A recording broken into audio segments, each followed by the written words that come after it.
Hi there, my name is Laura and I'm a type 1 diabetic.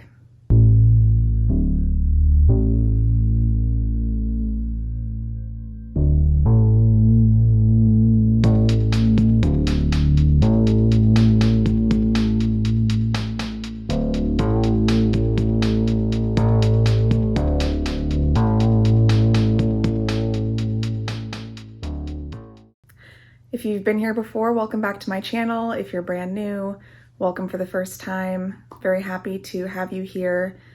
It's been a long time since I recorded my first video.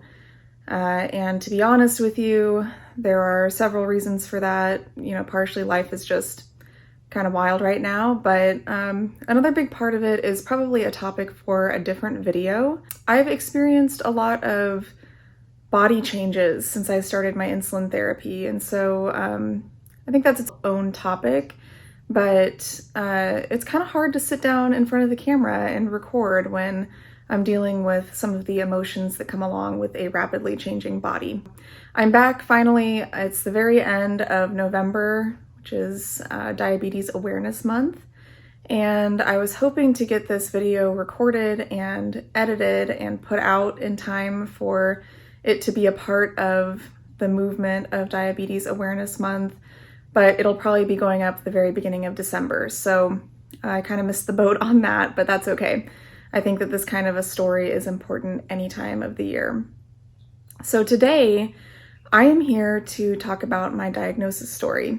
I mentioned in my last video that this is a topic that I've been interested in talking about, and I remember, when I was kind of going through the process of exploring my diagnosis, I just binge watched as many YouTubers' diagnosis stories as I could get my hands on. It was really important for me to hear about other people's experiences, what their hospital visits were like, what kinds of symptoms they were experiencing leading up to their diagnosis. It just brought me a lot of comfort to know that other people had been through a very similar thing. So that's why I want to share my story. Maybe somebody can relate to it. Maybe it will trigger some questions that might help people talk to their doctors about what's going on. So I guess we'll start at the beginning. I don't really know how to coherently tell this story, but it all started several years ago. I was 25 years old. I was in my last year of seminary in Austin, Texas, and I noticed one day that I was just really thirsty. I had been thirsty for a while. That hadn't ever been something that I'd really experienced before. But I had noticed that for days I had just been drinking bottles and bottles and bottles of water. And it was so far outside of the norm that I had started telling people about it. Like, it just seemed so weird and I couldn't figure out what was going on. And I mentioned it to a classmate one day, and she kind of offhandedly said, "Well, be careful, that can be a sign of diabetes." And 25-year-old me, who had always been overweight and self-conscious about things like that, I took it pretty hard. I was embarrassed and kind of angry that she would say that to me, because I thought it was a reference to type 2 diabetes. I didn't even consider the idea that maybe I could have type 1 diabetes, and I didn't want to think about that as a possibility for myself, so I kind of brushed it off and I didn't think much about it. But over the next couple of weeks, the thirst didn't go away, and one day in one of my classes, I had this really horrible pain that sprung up, and it was so bad that I had to leave class. And I went to the restroom that was right there around the corner from the classroom, and I was in so much pain. I was in one of these bathroom stalls, like doubled over on the floor. I couldn't tell if I needed to go to the bathroom or if I was going to throw up. And finally the pain got so bad that I almost passed out. And I remember calling my mom from the bathroom floor and telling her that I was just in so much pain and I didn't know what to do. Finally, the pain kind of subsided. I ended up going to an urgent care clinic where they couldn't really figure out what was wrong, but they did a urine sample and it came back with glucose in it. And so that was my first sort of tip that, obviously something was off. But the urgent care clinic didn't really tell me anything else. They just said, well, there's glucose in your urine, so you're going to want to talk to your doctor about doing a blood glucose test and checking your A1C. But if the pain gets worse, go to the emergency room. So I went home. I went to work that night in the campus library, and the pain came back, and it was excruciating again. And it got to the point where I thought, okay, I really need to go to the ER and figure this out. So I called my boyfriend. He drove me over there, and it turned out that I had a kidney stone. And so I don't know if anybody that's watching has ever experienced a kidney stone, but it is the worst pain that I have ever felt. I mean, I haven't had a child, so I don't know what childbirth feels like, but I have to imagine that it's up there with contractions and birth pain. So luckily it was a small enough kidney stone that it was able to pass on its own. I had to take diuretics and whatever, but this whole thing triggered all of the tests to start figuring out why my glucose was elevated. So we ran an A1C. It came back very high. I mean, I don't remember the exact number. It might have been as high as 12 at that point. I feel like I definitely remember a 12 A1C at one point early on. So they diagnosed me with type 2 diabetes and started me on metformin. And I had a conversation with a doctor in Austin, and she said, the good news is you're young, and you can change your diet and your exercise and take the metformin, and hopefully, you can get off of the oral medications and just control it with lifestyle changes. And I thought, well, okay, I didn't really want to massively overhaul my diet, but if I could manage it that way, then I was going to make an effort. So I cut out all processed sugar, simple carbs. I really, really tried my very best to eat a healthy diet, to move more. I took my medication, and I went back to the doctor a few months later, got an A1C check, and things hadn't really improved significantly. I think my A1C had maybe come down to a 10.5, somewhere in there. And so, it's still a really high A1C, dangerously high. And I was embarrassed. I didn't want to tell people that I was going through this. I didn't want to talk about it. Every time I checked my blood sugar, it was way high. I just felt like I was failing at controlling it. So all of this turned into me knowing that I had diabetes, feeling like I knew what I needed to do to control it, but also feeling like a complete failure because no matter what I tried, it didn't come down. And from what I understood, if you had type 2 diabetes, it wasn't that hard to get yourself in check and get it under control. So I really just felt like I was failing in some way. And this went on for a few years. I graduated from seminary that spring, less than a year after the initial health incidents and diagnosis. And I moved back closer to home, to Kansas City. And I experienced a period of time where I didn't have a job and I didn't have health insurance. And that was difficult. So I kind of just stopped going to the doctor, and I stopped checking in about the diabetes as much. And I just kind of hoped that, my efforts to eat a little bit better were keeping me in an okay range. But I wasn't even checking my blood sugar very frequently. I kind of just didn't want to know. It was like a train wreck, I didn't want to look at it. So this went on for a while, and so I became ravenously hungry all the time. I really thought that I had developed a binge eating disorder. I just could not control my cravings, and I wanted to eat all the time. And so this period of time when I was living in Kansas City was when it really started to kind of snowball. And this is when the rapid weight loss started. And I say rapid weight loss, it wasn't rapid. I mean, it was pretty gradual. It happened over the course of 3 years. But I have always struggled with my weight. I've always been plus size, since I was in elementary school. And I've never, ever, ever in my life tried to lose weight and had major success. I've had periods of time where I've shed a few pounds here and there, and then it comes back. But all of a sudden, I had kind of given up on my diet.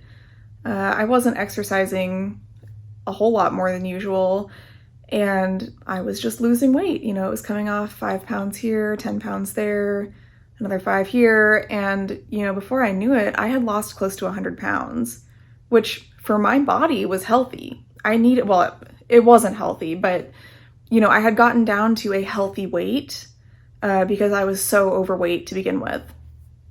So I was happy about the weight loss. I knew in my heart that it wasn't coming off in a healthy way and that it should be concerning to me. But at the same time, I was so happy to be finally down closer to a normal weight. It felt good, so I wasn't questioning it too much. And, at the same time, I was getting congratulations from friends and family. People were clearly happy to see that I was, from the outside, visibly healthier. So this all happened, over a couple of years. I moved back down to Texas for a job last summer. So that's the summer of 2019. And this whole time I'm experiencing all of the classic symptoms of diabetes, and I'm just attributing it to my high blood sugars, which, makes sense. Whether I was type 2 or type 1, having elevated blood sugars for a prolonged period of time will give you these symptoms, the excessive thirst, the excessive urination. I was waking up multiple times a night having to go to the bathroom, which was not normal for me. Excessive hunger. I was having chronic yeast infections because there was glucose in my urine, and yeast thrives on glucose. I was having oral thrush frequently, which is, just an oral manifestation of those yeast infections. I was tired. I was losing weight. My body was just shutting down. So I finally kind of had a come to Jesus moment back at the beginning of this year. And I thought, okay, I've got health insurance again. I'm in a more stable job environment. I have to start addressing my health. I didn't want to think about type 2 diabetes, but I needed to get it under control, and I was finally ready to face it. So I went and found a doctor where I'm living now in Texas, and we started to deal with it. And, my A1C was high. It was like 10.2, and obviously that wasn't what either of us wanted. And so she put me back on metformin, and she started me on another medication called Jardiance. And I took these for a little while, wasn't noticing a huge improvement. I was really making an effort with my diet and my exercise again, and my glucose was just not improving. And so I went back to her, and she upped my dosages for both the metformin and the Jardiance. Well, within just a few days of increasing those dosages, things started to get weird. I wasn't feeling well. I couldn't tell if I was getting sick or if it was something about the medication changes or what, but in June, it was June 13th, I was at my boyfriend's in Austin for just the weekend, and I was feeling really bad. I started to just kind of feel off one day, and by the next morning, I was feeling really sick. I woke up and I had to throw up, and I went to the bathroom and I vomited, and I came back to bed, and I just was not feeling good, and we couldn't figure out really what was wrong. Maybe it was just a bug. We didn't really know for sure. So he kind of went about his day, but I just kept getting worse and worse and worse. And I was hungry, but I couldn't eat.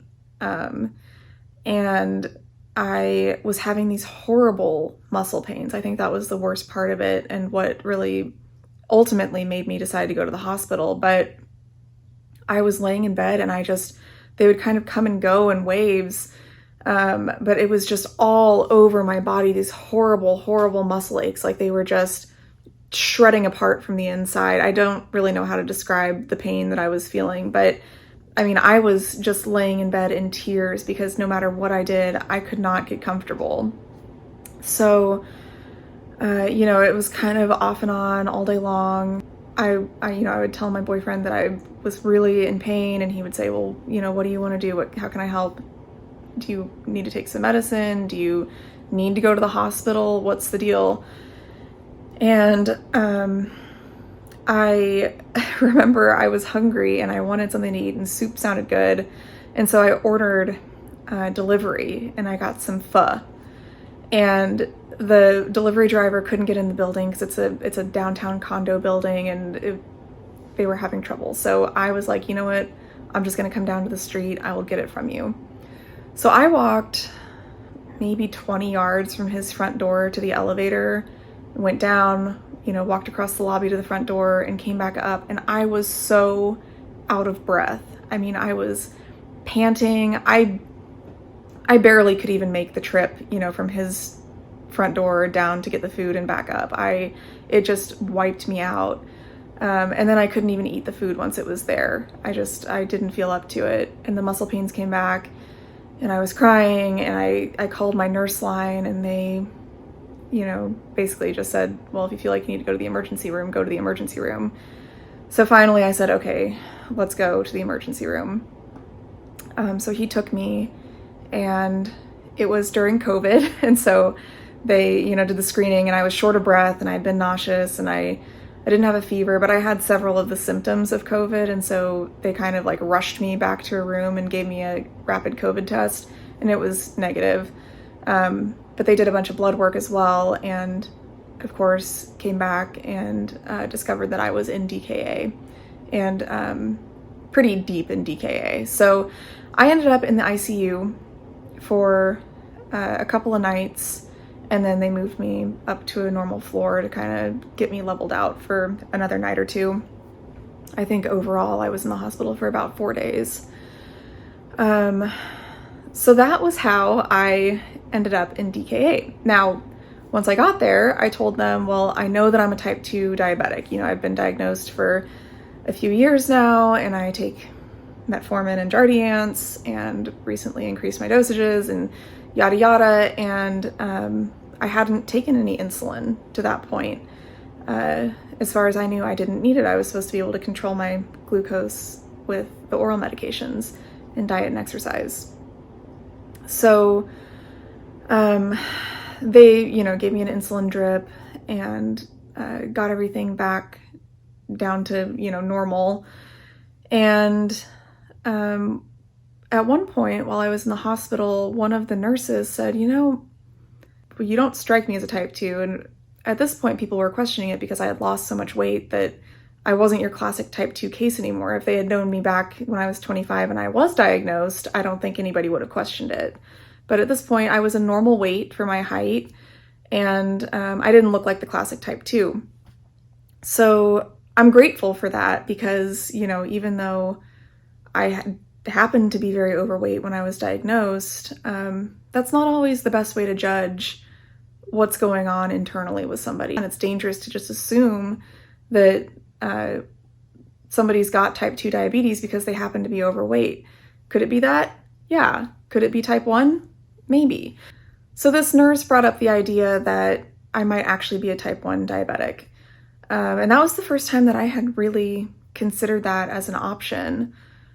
But once he said it, I started doing some research. I was Googling some things on my laptop from the hospital room. I had a lot of time alone. My boyfriend was working at the time, so he was only with me for, an hour or two in the evenings when he could get away. And I had a lot of time to sit and think about it and do some research about these medications that I had been on. And my diabetic educator in the hospital also asked me about the possibility of being a type 1. She said that sometimes the Jardiance that I was taking could actually cause people to go into DKA if they had been misdiagnosed with type 2. It's dangerous for type 1s to take a medication like that. And, you know, the hospital was confused that I was in DKA too, because my blood sugars, while they were elevated, they weren't sky high. You know, I think the highest blood glucose that I'd had around that time was like 250. I'd been eating really low carb, and so my blood sugars had been in a better range, although they were still definitely in a diabetic range. So they were like, you know, this just doesn't really make sense. If you're a type 2, it's not common for you to be going into DKA, especially with your blood glucose levels. So I really started questioning it. And here's where the story gets fun, if that's the right word for it. I don't know. But I went back home. I live in a small town that's about 2 hours away from Austin. And I had been told to check back in with my primary care physician. The hospital had sent me with a prescription for Lantus because it was clear that I needed some long-acting insulin. And so I came back home, I made an appointment with my doctor, and it turned out that the day that I'd made the appointment for, she wasn't available. She ended up being called into a meeting, and so I rescheduled with a different doctor in the practice because I wanted to speak to somebody at my home practice before I went to see an endocrinologist the following Monday. So I met with this new doctor that I'd never seen before, and I told him what had happened, gave him the whole story. I said some of the healthcare team at the hospital had questioned whether I am actually a type 2 or if I might be a type 1. And I'm just wondering, you know, can we try to get to the bottom of that? Do we need to do the antibody testing and C-peptide tests? And he looked me square in the eye and he said, "No, I know that you're not a type 1 diabetic, you're a type 2. And I was a little bit caught off guard because I had known this man for approximately 3 minutes at this point. And I said, "You know for sure that I'm a type 2? You can tell me that right now without doing any more investigation into this question?" And he said, "Yeah, your chart says that you're a type 2, and I can tell you that you're a type 2. And I said, "Okay, well, I am going to see an endocrinologist on Monday, so I guess I will just discuss this with her. Thank you very much." And I mean, that wasn't the end of the conversation. There was more to it than that, but I basically had heard what I needed to hear to know that he was not going to be helpful to me. So I left that appointment feeling very discouraged, and I was just excited to go see the endocrinologist who could maybe actually get me some answers finally. And I'm glad that I did, because I went to her and she was great, and she listened to me and she believed me when I questioned the diagnosis that I'd been given, and she validated my concerns about my experience not lining up with the diagnosis that I was given. And she immediately ordered me a Dexcom, which I am eternally grateful for, because that has been the biggest game changer over the last year, in addition to insulin. And she ordered the testing, the lab tests that would tell me for sure if I'm a type 1 or a type 2. And it was no problem. And so a couple weeks later, got the results back. The antibodies were positive. C-peptide showed that I was producing very minimal amounts of insulin.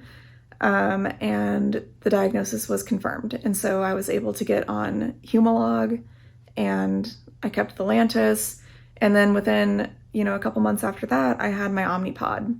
So it's been kind of a whirlwind journey since June of getting to where I am now. But it took a lot of persistence to get that correct diagnosis. And it beat me down. I felt like such a failure for so many years. You don't have to accept the first answer that you're given. If I had just accepted that I was a type 2 and that my health relied on the amount of effort that I put into eating well and exercising, I would be dead right now. If I hadn't, done enough research on my own to know that DKA was a possibility, I may not have gone to the hospital that day, but it was in the back of my mind. I knew that that was something that could happen to diabetics, and I knew that the symptoms that I was experiencing were serious, and so I went. And, if I had gone home and accepted my doctor's response that I'm a type 2 and the oral medications should work, I might have found myself in DKA again because I wouldn't have had the insulin that I needed. So I just want to encourage people to be your own advocate when you're at the doctor's office and do your own research. I'm not telling you to be a Google certified and trained doctor, but there's a lot of good information on the internet. And, there are some sources that are more reputable than others, but you can do research and you can get an idea of what the possibilities are, and you can go to your doctor with information and with questions that are valid. And if your doctor doesn't want to give you the time of day, you can find a different doctor. So I hope that my story encourages some people. I hope that it, opens your mind up to the possibility that the first diagnosis that you get might not always be the right one. I hope that you feel like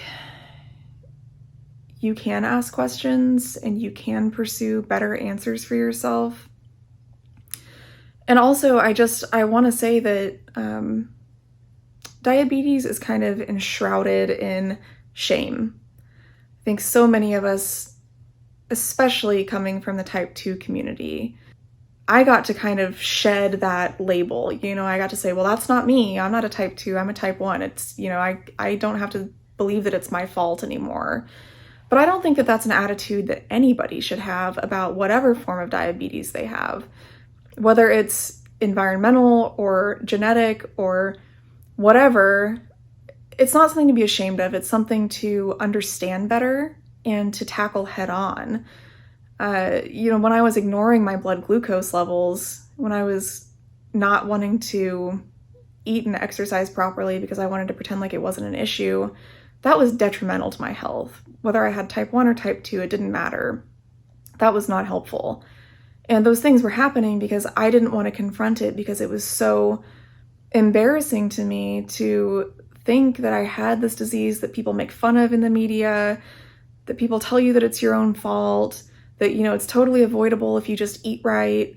And I just want people to feel like no matter what type of diabetes you're dealing with, you are a valuable person. And once it happens, the only thing to do is to just move forward and deal with it.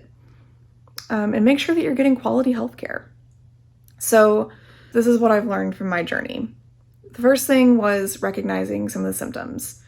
Excessive thirst, excessive hunger, excessive urination, the yeast infections. All of those things were signs of elevated glucose. The next thing was recognizing that the treatments that were supposed to work for my type of diabetes weren't working. And what I should have done after, 6 months of trying the metformin was I should have poked and prodded and tried to figure out what was going on. Instead, I turned my back on it and I ignored it because I was ashamed to admit that I was failing.